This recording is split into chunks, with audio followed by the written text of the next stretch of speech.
सबको पता पड़ना चाहिए। 25 साल की उम्र में आप बीआरएस ले सकते हैं, ऐसा मैंने बिल्कुल क्लियर स्पष्ट शब्दों में पढ़ा है कि आप 25 वर्ष की उम्र में बीआरएस ले सकते हैं और बीआरएस में आपको आप 25 साल की नौकरी के बाद में आप बीआरएस ले सकते हैं। लेकिन पेंशन तब स्टार्ट होगी जब आपकी उम्र 60 वर्ष होगी। तो इस पर क्लैरिटी चाहता हूं। मेरी उम्र 50 साल की हो जाएगी जब मैं 25 साल की नौकरी करूंगा। तो अगर मैं उस समय परिस्थिति बस बीआरएस एक्सरसाइज करता हूं तो मुझे पेंशन 10 वर्ष पश्चात मिलेगी। इस पॉइंट पर कि यही जो मैं सोच रहा हूं, जो मैं लिखा है वही सही है यूपीएस में या कुछ और है? ऐसी स्थिति में 10 साल तक मैं क्या खाऊंगा? ये एक सबसे बड़ा विवाद है। यूपीएस का जो सबसे बड़ा विवाद है वो ये है। दूसरा विवाद ये है कि मेरे को जो पैसा जो लमसम अमाउंट है, मैंने कैलकुलेट करके देखा तो वो लमसम अमाउंट मेरे कंट्रीब्यूशन का 10% कंट्रीब्यूशन का केवल 7 या 8% बन रहा है। मेरे केस में 25 लाख है। मैंने मतलब एक एक्सेल सीट पे कैलकुलेट करके देखा, मेरे केस में 25 लाख है, जबकि मेरा इंडिविजुअल कोर प्लस अगर मैं 60% जो मैं 45% जो मेरा है वो करीब 2-2.5 करोड़ होगा। यानी कि मेरा 10% भी मुझे वापस नहीं मिलेगा, 7-8% वापस मिलेगा।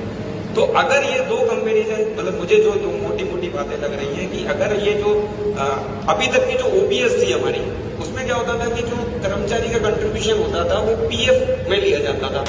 पीएफ में 8.33% लिया जाता था और वो वापस कर दिया जाता था। पेंशन सरकार देती थी। पीएस में लिखा था। एनपीएस में भी सेम कंडीशन थी कि एनपीएस में मेरा कंट्रीब्यूशन कुछ सरकार भी अपना कंट्रीब्यूशन वापस करती थी, क्योंकि अगर 14 और 10 का रेशो देखें तो करीब 41% सरकार मेरा है और करीब 58% गवर्नमेंट का है। तो लगभग मेरा पैसा 10-12% एक्स्ट्रा ही वापस कर रहे थे। यूपीएस में क्या हो रहा है कि मुझे केवल 7 या 8% पैसा वापस किया जा रहा है जो मेरा जमा है।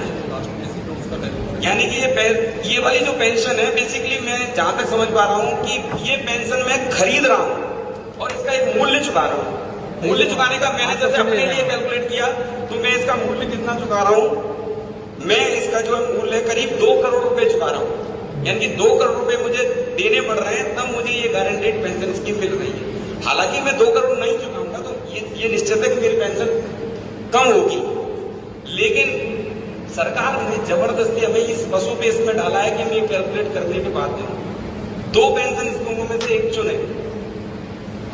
2 ड्रॉबैक की वजह से प्रॉब्लम है कि एक तो ये 25 साल वाली, चलो ठीक है। दूसरी कंडीशन 10% में मैं खरीद भी लूंगा, क्योंकि हम बाजार में जाते हैं और चीजें खरीदना चाहते हैं। अगर मुझे खरीदने की, जैसे आपने बताया कि अगर मुझे सिक्योर पेंशन चाहिए, मुझे लगता है कि मुझे कोई बीमारी नहीं है, मैं बिल्कुल हष्ट-पुष्ट हूं, मेरा हार्ट भी सही है, मुझे कोई डायबिटीज भी नहीं है, मुझे कोई अभी हार्ट अटैक भी नहीं आया, तो हो सकता है मैं